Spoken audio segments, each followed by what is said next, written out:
The 100 women's competition 2025 का match number 22 जो कि लंदन स्पिरिट्स और दूसरी टीम होगी नॉर्दर्न सुपरचार्जर्स की, इन दोनों टीमों के बीच में जब खेला जाएगा लॉर्ड्स लंदन के उस मैदान पर, जो कि लंदन स्पिरिट्स का अपना होम ग्राउंड भी है, जहां तक आते आते दोनों टीमें टोटल कुल मिलाकर के 5-5 मुकाबले खेल चुके हैं। लेकिन उसमें से जो लंदन स्पिरिट्स की टीम ने, इसने अपने 4 मुकाबले जीते हैं। पिछला मैच भी ये टीम 88 रन के बड़े अंतर से जीत करके यहाँ पर पहुंची है। लेकिन वहीं पर नॉर्दर्न सुपरचार्जर्स की टीम की बात करें तो इसने अपने 5 में से केवल 3 मुकाबले जीते हैं, उसमें से 2 मुकाबले हारे भी हैं और पिछला मैच भी ये टीम हार करके यहाँ पर पहुंची। तो थोड़ा सा मोटिवेशन अगर आप देखें तो लंदन स्पिरिट्स का तो हाई होगा, लेकिन वहीं पर बात करें नॉर्दर्न सुपरचार्जर्स का तो थोड़ा सा लो हो सकता है। लेकिन क्या एक्चुअली ऐसा यह मैच होने वाला है जहां पर निश्चित तौर पर आंकड़े ही सारे काम करेंगे और लंदन स्पिरिट्स की टीम आज के इस मैच को जीत जाएगी, या नॉर्दर्न सुपरचार्जर्स के पास भी कुछ चांसेस बनेंगे? उसको पूरे वीडियो के दौरान हम एनालाइज करेंगे और उसी की बेसिस पर समझेंगे कि कौन सी टीम फेवरेट है, कौन सी प्लेयर बेस्ट होंगी हमारी टीम में आने के लिए, चाहे वो स्मॉल लीग की टीम हो चाहे ग्रैंड लीग की टीम हो, और साथ ही साथ पिच रिपोर्ट क्या होगा उसी से हम सबसे पहले बात शुरू करेंगे। जैसा मैंने आपको बताया कि लॉर्ड्स नाम के मैदान पर लंदन में जो कि है,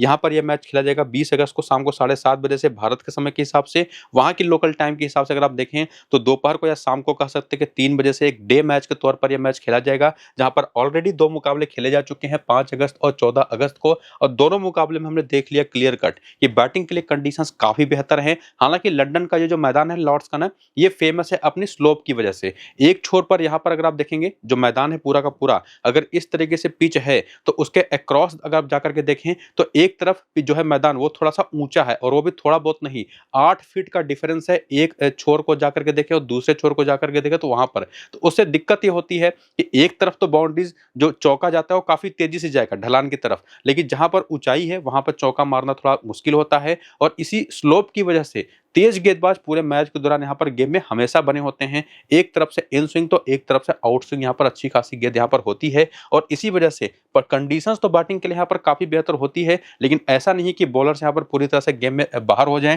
पहला मैच में हमने देखा कि लंदन स्पिरिट्स की टीम ने 176 का स्कोर खड़ा किया 5 विकेट का नुकसान पर, इसको चेज करते हुए ओवल की टीम केवल 159 रन ही बना पाई, लेकिन विकेटें वहां पर भी केवल 4 गिरी। और इन दोनों इनिंग्स में से जो टोटल 9 विकेटें गिरी, अगर आप दोनों इनिंग्स में देखें तो 7 विकेटें तेज गेंदबाज लेकर गए, जो आपको ने कहा भी कि तेज गेंदबाज यहाँ पर गेम में बने रहते हैं हमेशा। पावर प्ले की कंडीशन देखेंगे तो काफी ठीक ठाक रही दोनों इनिंग्स में, लेकिन जो आखिरी और दूसरा मुकाबला इस ग्राउंड पर खेला गया वहां पर भी पहले बैटिंग करने वाली टीम जीती, जो कि टीम थी ट्रेंट रॉकेट्स की, जिन्होंने 149 रन बनाए 6 विकेट के नुकसान पर पहली इनिंग में, जिसको चेज करते हुए लंदन की टीम 116 के स्कोर पर ऑल आउट हो गई। और यहां पर भी अगर आप देखें, हालांकि स्पिनर्स ने यहाँ पर डोमिनेट किया सेकेंड इनिंग की बॉलिंग में, लेकिन ओवरऑल 8 विकेटें यहाँ पर स्पिन को पेस को और 8 विकेटें स्पिन को भी मिली। टोटल जो 16 विकेटें गिरी उसमें से, यानी कि स्पिनर्स तो सेकंड इनिंग के अंदर गेम में आई और वो भी सेकंड मैच के अंदर, लेकिन पेसर्स जो है ना, वो चाहे पहले मैच की पहली इनिंग की बॉलिंग हो, सेकंड इनिंग की बॉलिंग हो, या सेकंड मैच की पहली इनिंग की बॉलिंग हो, सेकंड इनिंग की बॉलिंग हो, हमेशा गेम में बनी रही हैं। ये चीज यहां से क्लियर होती है। हालांकि केवल एक इनिंग, ये जो सेकंड इनिंग का पावर प्ले है, यही थोड़ा एवरेज गया है। बाकी पावर प्ले में तेज गेंदबाजों के लिए कुछ बहुत एक्स्ट्रा ऑर्डिनरी यहाँ पर होता नहीं, लेकिन जो स्लोप है मैदान का वो उनको गेम में बनाए रखता है, चाहे वो आगे मिडिल ओवर्स में हो चाहे वो डेथ ओवर्स में हो, जहां पर उनको विकेटें मिलती हैं। बाकी 4 और मैचेस के स्कोर कार्ड को अगर आप इस मैदान के जोड़ दें जो पिछले खेले गए हैं, तो आपको समझ में आएगा कि बैटिंग सेकंड करने वाली टीमों ने पिछले 6 में से 3 मुकाबले जीते हैं।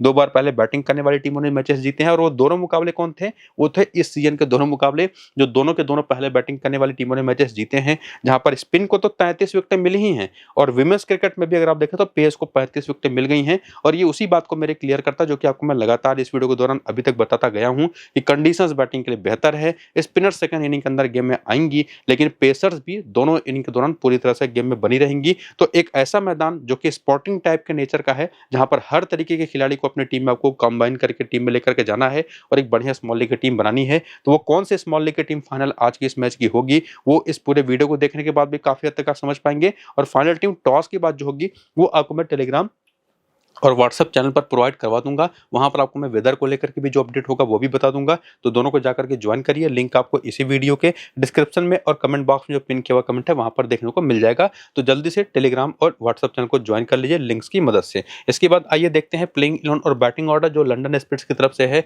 पूरा का पूरा आपके सामने है बैटिंग ऑर्डर, जिसमें जो बॉलर्स हैं उन्होंने कितने कितने ओवर किए, किस किस ओवर में आकर के बॉलिंग करी, उसका भी डेटा है। जहां पर रेबेका टाइसन का एग्जाम्पल लें तो पिछले मैच में पहला, चौथा, 11वां और 15वां ओवर किया, यानी कि डेथ में 1 ओवर, 2 ओवर पावर प्ले में, 1 मिडिल में, और मिडिल ओवर में ही विकेट भी लेकर के जा पाई। और बाकी सारा ग्लेन ने 3 ओवर किए, 2 ओवर चार्ली नॉट ने किए, ईवा ग्रे ने 3 ओवर किए, और ईवा ग्रे लगातार शानदार बॉलिंग कर रही हैं। पावर प्ले के आखिरी में बॉलिंग करने आती हैं और उसके बाद मिडिल ओवर और डेथ में भी बॉलिंग करती है, और काफी बढ़िया रोल प्ले किया है इन्होंने अभी तक। बाकी चार्ली डीन और इजी वॉन्ग के भी जो 2-2 ओवर पिछले मैच में, उसके पहले वाले मैच भी 4 ओवर और 3 ओवर जो रहे, किस किस ओवर में आकर के गए वो भी आप देख सकते हैं। और इसको देखने के बाद अगर आपको चाहिए तो करियर का भी डेटा आपके सामने ये है लंदन स्पिरिट्स के प्लेयर्स का, जो कि इस सीजन के स्टार्ट होने के पहले का है, ये बात ध्यान में रखिएगा। इस सीजन के डेटा यहाँ पर इसमें इंक्लूड नहीं किया गया, जो कि आगे उसको मैं आपको दिखाऊंगा, और इसको चाहे तो वीडियो को रोक करके स्क्रीनशॉट लेकर के आप देख सकते हैं वो सारा डेटा 100 फॉर्मेट का। और आगे बढ़ते हुए अगर आप रिसेंट फॉर्म देखें जो अब आपके सामने है, तो उसमें आप क्या देखेंगे कि अभी तक के ये टीम, दोनों टीमों ने बेसिकली आपको बताया कि 5-5 मुकाबले खेल रखे हैं, तो उन 5 मैचेस में अगर आप देखें तो जॉर्जिया रेडमैन टोटल फ्लॉप साबित हुई हैं। लेकिन उन्हीं 5 मैच में कीरा कैथली भी, ये भी विकेट कीपिंग सेक्शन में दिखाई पड़ती हैं। 69, 19, 34, 19, 19 रन की पारियां खेली हैं, तो इन दोनों में से तो ये बेटर परफॉर्मर रही हैं अभी तक। उसे में कॉर्डेलिया ग्रिफिथ को इंक्लूड कर दें तो इनका तो बैटिंग ऑर्डर कभी ऊपर कभी नीचे होता है। पहले मैच में इन्होंने 50 रन बनाए थे नंबर 3 पर ही, लेकिन उसके बाद कुछ खास कमाल ये कर नहीं पाई। और जिस तरह से इनका बैटिंग ऑर्डर वो काफी ज्यादा अनश्योर होता है ना, उसी की बेसिस पर आप इनको सीधे टीम से हटा सकते हैं। बाकी चार्ली नॉट का जो रोल है एज ए बैटर और प्लस एज ए बॉलर, वो निश्चित तौर पर वो रोल है कि आप इनको टीम से ड्रॉप ही नहीं कर सकते। इवन ग्रेस हैरिस को भी निश्चित तौर पर, जो कि बढ़िया फॉर्म में भी हैं। इसके बाद आती है डैनी गिब्सन, जो कि बॉलिंग कर नहीं रही। इसके पहले चोटिल भी थे इस सीजन के शुरू होने के पहले, बॉलिंग उसी वजह से ये नहीं कर रही है, 100% फिट है नहीं बॉलिंग करने के लिए, तो सिर्फ एज ए बैटर खेल रही है। और इन्हीं दोनों के बीच में, कॉर्डेलिया ग्रिफिथ और डैनी गिब्सन के बीच में ही बैटिंग ऑर्डर का आदान प्रदान होता रहता है। तो इन दोनों को ही हम फिलहाल अभी अपनी टीम से ड्रॉप करेंगे। बाकी इजी वॉन्ग निश्चित तौर पर बहुत बड़ी परफॉर्मेंस अभी तक आई नहीं है, 5 मैच में 5 विकेटें हैं, बैटिंग भी थोड़ा बहुत कर लेती हैं, तो ये हमारी टीम के लिए one of the best option बन जाएंगी। बाकी सारा ग्लेन को देखें तो 5 मैच में केवल 3 विकेटें हैं। चार्ली डीन को देखें तो 5 मैच में केवल 4 विकेटें हैं, उसमें भी 3 बार विकेट लेस गई हैं। लेकिन ईवा ग्रे को देखें तो पहले मैच में 3 जो खेले इन्होंने, उसमें तो केवल 1 ही विकेट है,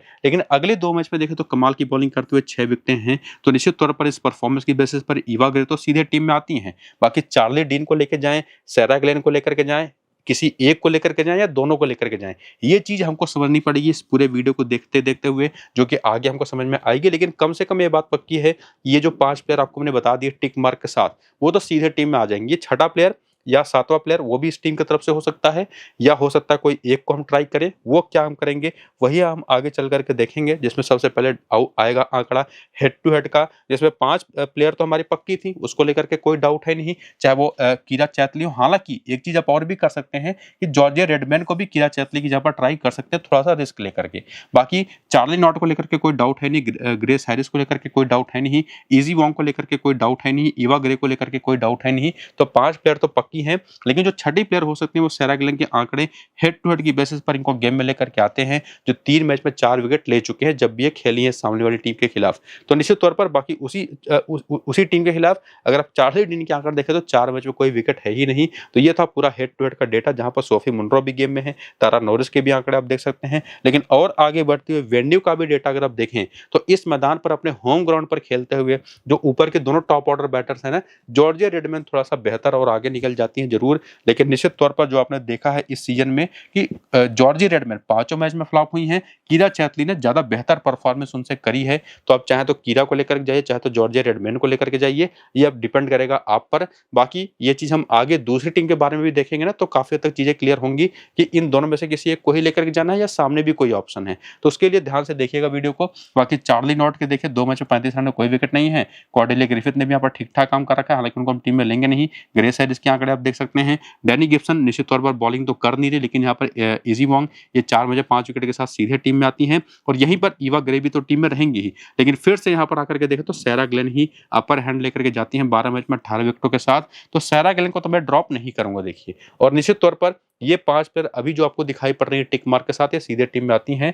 बाकी आप पर डिपेंड कर रहा है कि आप सामने की टीम के विकेट कीपर बैटर को लेकर के जाएंगे या नहीं, और वो उसके वर्थ है भी या नहीं, वो तो आगे हम देखेंगे। लेकिन मुझे जहां तक समझ में आता है कि कीरा कहते हैं जॉर्जिया रेडमैन से किसको लेकर के जाना है, ये पूरी तरह से आपको डिसाइड करना पड़ेगा। ये दोनों में से किसी भी एक को लेकर के जाना, वो डिसाइड करना काफी रिस्की है। और निश्चित तौर पर चार्ली डीन को भी लेकर के जो आपको डाउट होगा कि यार क्या इनको हम छोड़ ही दें, वो भी निश्चित तौर पर एक रिस्की ऑप्शन तो है। लेकिन ये जो रिस्की है ना, इसको हम थोड़ा-सा जो है थोड़ा-सा आसान करेंगे इस मामले को, वो होगा जब सामने की टीम के बारे में हम बात करेंगे। लेकिन फिलहाल प्लेयर बैटल के भी आंकड़े देख लें तो कीरा चैत्री जो है लेग स्पिन पर 4 बार आउट हो चुके हैं, 83 गेंद पर 73 रन बना करके। जॉर्जी रेडमैन लिंसी स्मिथ पर 1 बार, निकोला कैरी पर 3 बार सस्ते में आउट हो चुकी हैं। ग्रेस हैरिस की बात करें तो ये भी लिंसी स्मिथ पर फँसती हैं। बाकी लोगों को तो बेहतर खेला, केट क्रॉस पर सैंपल साइज़ छोटा है लेकिन 1 बार आउट हुई हैं। इसके बाद कॉर्डेलिया ग्रिफिथ भी लेग स्पिन पर लिंसी स्मिथ पर और केट क्रॉस पर सस्ते में आउट होती रही हैं। तो कॉर्डेलिया ग्रिफिथ तो वैसे भी हमारे गेम में है नहीं। और बाकी यहाँ पर चार्ली नॉट और साथ ही साथ डैनी गिब्सन के भी प्लेयर बैटल आंकड़े आप देख सकते हैं, जिसमें लेफ्ट आर्म ऑर्थोडॉक्स बॉलर वो काफी बड़ा यूजफुल नाम दिखाई पड़ रहा है, जो कि इस टीम के खिलाफ यानी कि लंदन टीम के खिलाफ काम में आ सकता है। और वैसा प्लेयर कोई है कि नहीं सामने की टीम में अगर आप देखने आए तो निश्चित तौर पर लिंसी स्मिथ हैं, जो निश्चित तौर पर बहुत ही बड़ी यूटिलिटी प्लेयर के तौर पर सीधे टीम में आ रही हैं। बाकी पूरा का पूरा प्लेइंग इलेवन बैटिंग ऑर्डर आप देखें तो सदरलैंड भी है, फीब लिचफील्ड है, एलिस डेविडसन रिचर्ड्स है, डेविना पेरिन है, होली आर्मिटेज है, निकोला कैरी भी अब तो आ चुकी हैं, Kate Cross, Lucy Higham, Linsey Smith और ग्रेस बेलिंजर भी हैं। और बॉलिंग इनकी आप देख सकते हैं, जिसमें निकोला कैरी, लिंसी स्मिथ और एनाबे सदरलैंड और केट क्रॉस, ये 4 बॉलर तो आपको पूरे 4-4 ओवर करके देंगी। बाकी लूसी हिगम और ग्रेस बेलिंजर मेजोरिटी 1-2 ओवर या 3-3 ओवर की बॉलिंग करते दिखाई पड़ेंगी। बाकी बेंच भी आप देख सकते हैं और आप देख सकते हैं करियर का डेटा जो 100 फॉर्मेट का है, लेकिन इस सीजन के स्टार्ट होने के पहले उसका स्क्रीनशॉट लेकर के आप वीडियो को रोक करके अगर आप देखना चाहें तो देखिएगा। मैं आगे चलूंगा और बात करूंगा उन 5 मैचेस की जो कि इस सीजन में खेले गए और उसमें क्या परफॉर्मेंस रही उसकी। अगर आप बात करें तो डेविना पेरेन का केवल 1 मैच अच्छा गया है, बाकी मैचेस में कुछ खास कमालें कर नहीं पाई। इसके अलावा अगर आप देखें तो निश्चित दूसरी जो प्लेयर है एलिस डेविडसन रिचर्ड्स, शुरुआत तो अच्छी कर रही है लेकिन बड़ी पारी में कन्वर्ट नहीं कर पा रही और बॉलिंग कर भी नहीं रही, लेकिन निश्चित तौर पर उतने सेफ ऑप्शन है नहीं। फीब लिचफील्ड जरूर पिछले 2 मैच से काफी बढ़िया फॉर्म में दिखाई पड़ी है। एनाबे सदरलैंड की जो यूटिलिटी है, जब बैटर और जब बॉलर दोनों मिला करके, इनको हम ड्रॉप कर नहीं सकते। होली आर्मिटेज ने भी 3 इनिंग्स में से 2 मैच में अच्छा खेला है। बाकी निकोला कैरी भी अब जबकि टीम में आ चुके हैं और ये जितनी बड़ी प्लेयर है, जितनी बेहतर प्लेयर है एज ऑलराउंडर, इनको आप ड्रॉप कर भी नहीं सकते। इसके बाद बेस हीथ, अब ये वो ऑप्शन है विकेट कीपिंग की जो आपको मैं पीछे कह रहा था कि किस विकेट कीपर बैटर को आप लेके जाना चाहेंगे। सामने की टीम में तो जो 2 विकेट कीपिंग ऑप्शंस है ना, चाहे वो कीरा चैतली हो चाहे वो जॉर्जिया रेडमैन हो, दोनों ओपन करती हैं, लेकिन इस टीम के जो विकेट कीपर ऑप्शन है वो आती है इतने नीचे बैटिंग करने। तो निश्चित तौर पर आपको उन्हीं 2 में से किसी एक को डिसाइड करना पड़ेगा, चाहे वो जॉर्जिया रेडमैन हो चाहे कीरा चैतली हो, तो वो आपके ऊपर है। बाकी मैं जॉर्जिया रेडमैन को, अगर मैं अपना बताऊं पसंद, मैं जॉर्जिया रेडमैन को ट्राई करूंगा। तो उधर से 6 प्लेयर हमारी पक्की थी।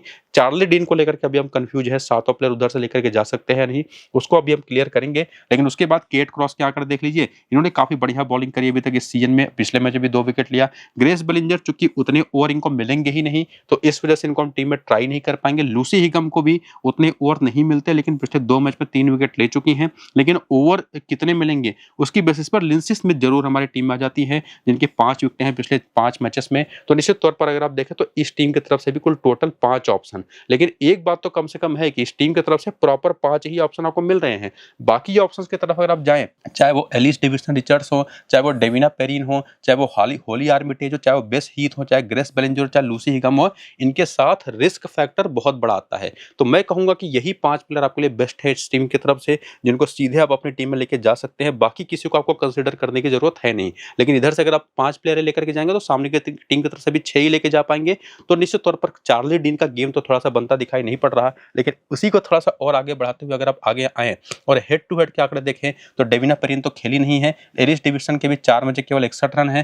फीब लिचफील्ड के 2 मैच में 39 रन, लेकिन अच्छे फॉर्म में है, तो इनको हम ट्राई जरूर करेंगे। इसके बाद सदरलैंड को तो निश्चित तौर पर लेकर के कोई डाउट है नहीं। निकोला कैरी एक बड़ी प्लेयर है जो ऑलराउंडर, नंबर्स भी ठीक ठाक है, इनको भी लेकर के जाएंगे। केट क्रॉस के 3 मैच 22 रन है, 2 विकेट है। लूसी हिगम के 4 मैच 4 विकेट है, लेकिन लिंसी स्मिथ के भी 4 मैच पे 7 विकेट है। तो ये 5 प्लेयर तो हमारी पक्की हैं, जिसमें छठा प्लेयर कोई मैक्सिमम आप लेकर के जा सकते हैं तो लूसी हिगम है, जो कि डिफरेंशियल बॉलिंग ऑप्शन बनेंगी। लेकिन एक बात तो ये भी पक्की है, लूसी हिगम को ओवर्स कितने मिलेंगे ये कुछ कंफर्म है नहीं, खास करके निकोला कैरी के आ जाने के बाद। क्योंकि निकोला कैरी, सदरलैंड ये पूरे 4-4 ओवर करके देंगे, लिंसी स्मिथ, केट क्रॉस आपको 4-4 ओवर करके देंगे, तो 16 ओवर तो यहीं से आ गए। बाकी बचे हुए ओवर करने के लिए इनके पास ग्रेस बेलिंजर है, लूसी हिगम है, तो निश्चित तौर पर ओवर्स तो उनके कम होने ही वाले हैं। तो 5 ही प्लेयर मैं ज्यादातर स्मॉल लीग के लिए आपको सजेस्ट करूंगा कि जिनको आप लेकर के जाइए। इसके बाद वेन्यू का भी डेटा आपके सामने है, इसको भी देखेंगे तो ओवरऑल फिगर वही निकल करके आएगा कि लूसी हिगम एक डिफरेंशियल बॉलिंग ऑप्शन के तौर पर बढ़िया नंबर है, लेकिन केट क्रॉस और लिंसेस में सीधे टीम में आती ही हैं। बाकी निकोला कैरी, सदरलैंड और फीव लिचफील्ड, यही ऑप्शन आपको मोटे मोटे तौर पर दिखाई पड़ती हैं जो कि आपकी टीम में आएंगी और आपकी टीम को बेहतर बना पाएंगे। तो छठे प्लेयर का जो ऑप्शन है ना, वो बहुत रिस्की है। तो निश्चित तौर पर सामने की टीम की तरफ से ही 6 प्लेयर आपको लेके जाना ज्यादा बेहतर होगा। बाकी प्लेयर बैटल के आंकड़े आपके सामने है, जिसमें आप निश्चित तौर पर देख सकते हैं कि चार्ली डीन का नाम यहाँ पर आपको दिखाई तो पड़ रहा है, जिन्होंने 2 बार आउट कर रखा है डेविना परिन को। तारा नॉरिस पर भी 1 बार आउट हो चुके हैं, लेकिन लेग स्पिन का नाम भी यहाँ पर दिखाई पड़ता है, 4 बार आउट कर चुके हैं लेग स्पिनर सिंह को। तो सारा ग्लेन भी गेम में जाते हैं। एलिस डेविडसन रिचर्ड को भी सारा ग्लेन ने 4 बार आउट कर रखा है, बाकी एक बार इन तीनों पर और ऑफ स्पिन पर भी आउट होती रही हैं। तो चार्ली डीन का नाम भूलना थोड़ा सा मुश्किल हो रहा है। बाकी फीव लिचफील्ड, इनके भी नंबर्स देखें तो लेग स्पिन पर आउट होती रही है। चार्ली नॉट पर भी आंकड़े बहुत अच्छे है निश्चित तौर पर एज ए बैटर। ईवा ग्रे पर देखें तो नंबर्स खराब हैं। बाकी सदरलैंड की बात करें तो इनके भी आंकड़े देखें प्लेयर बैटल के, तो इन तीनों ही टाइप ऑफ बॉलिंग पर अच्छे हैं नहीं। और बाकी यहाँ पर आपके सामने 3 और बाकी की बैटर्स हैं, उनके भी प्लेयर बैटल के आंकड़े आप देख सकते हैं। बाकी जो प्लेयर्स आपको मैंने सजेस्ट किए हैं, उनको पिक करने के बाद जब अपनी टीम बना लेंगे ना, इस पूरे प्लेयर बैटल के और बाकी सारा डेटा देख लेने के बाद, तो ये 2 सबसे कॉमन कप्तान है, उस कप्तान के ऑप्शन आपको दिखाई पड़ेंगे। सदरलैंड और ग्रेस हैरिस बनता भी है, परफॉर्मर रही है तीनों के तीनों, लेकिन उसी में निकोला कैरी, चार्ली नॉट और फीव लिचफील्ड भी 3 बहुत अच्छे डिफरेंशियल ऑप्शंस हैं, जिसमें खास करके ग्रेस हैरिस की जगह पर आप ट्राई कर सकते हैं निकोला कैरी को एज ए वाइस कैप्टन या चार्ली नॉट को, ये मैं सजेस्ट कर सकता हूँ। बाकी अभी के लिए जो फैंटेसी पॉइंट ऑफ व्यू से अगर आप देखें, फैंटेसी एप्लीकेशंस पर जो लोगों की टीम बन रही है वो तो ये है। बाकी आपको सजेस्ट किया ही है कि कौन से 11 प्लेयर आपकी टीम में आनी चाहिए, तो वो बना करके सेव कर लीजिए। फाइनल टीम आपको मैं टेलीग्राम और व्हाट्सएप पर दे दूंगा वेदर अपडेट के साथ, तो उसको जाकर के ज्वाइन करिए। लिंक आपको डिस्क्रिप्शन और पिन कमेंट में मिल जाएगा। इससे भी जरूरी है कि वीडियो शुरू तक पूरा देखिए। फिलहाल इसको यहीं पर करेंगे खत्म, चलते हैं, नमस्कार।